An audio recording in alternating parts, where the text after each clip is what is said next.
Adik-adik, tahun 2018 di Nusa Dua Bali, Indonesia pernah menjadi tuan rumah Annual Meetings International Monetary Fund atau IMF. Apa sih IMF itu?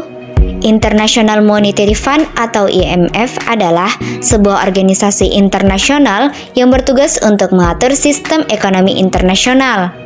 Ada beberapa isu penting yang menjadi fokus dalam pertemuan AM-IMF di Bali. Salah satunya adalah perdagangan internasional.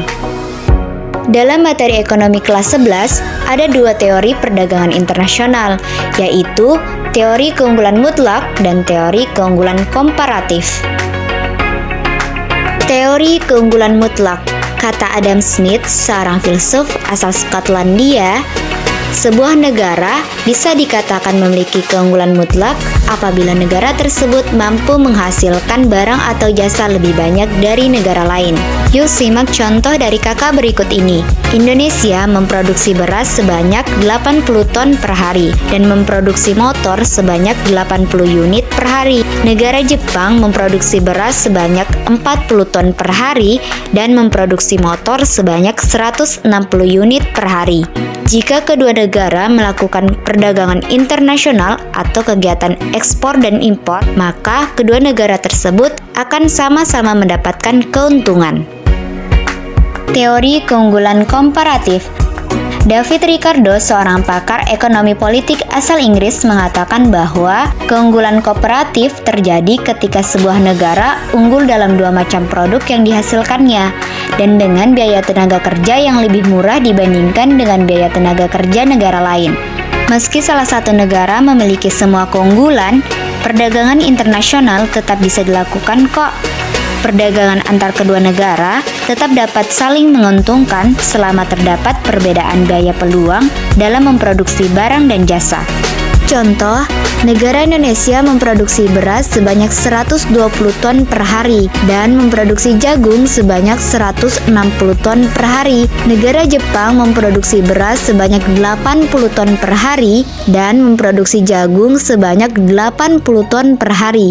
Negara Indonesia unggul dalam dua jenis produk dari Jepang, dan keunggulan tertinggi ada pada produksi jagung. Jepang lebih lemah dari Indonesia dalam dua jenis produk, dan kelemahan terkecil ada pada produksi beras. Keuntungan yang akan diperoleh oleh negara Jepang. Di Jepang, 1 ton beras sama dengan 1 ton jagung. Sedangkan di Indonesia, 1 ton beras sama dengan 160 ton jagung diper 120 ton beras sama dengan 1,3 ton jagung. Jika negara Jepang menukarkan berasnya dengan jagung di Indonesia, maka Jepang akan mendapatkan keuntungan sebesar 1,3 ton jagung dikurang 1 ton jagung sama dengan 0,3 ton jagung. Keuntungan yang akan diperoleh oleh negara Indonesia. Di Indonesia, 1 ton jagung sama dengan 120 ton beras diper 160 ton jagung sama dengan 0,75 ton beras. Di Jepang, 1 ton jagung sama dengan 1 ton beras. Jika Indonesia menukarkan jagung dengan beras di Jepang, maka Indonesia akan memperoleh keuntungan sebesar 1 ton beras dikurang 0,75 ton beras sama dengan 0,25 ton beras. Adik-adik, itulah dua teori perdagangan internasional.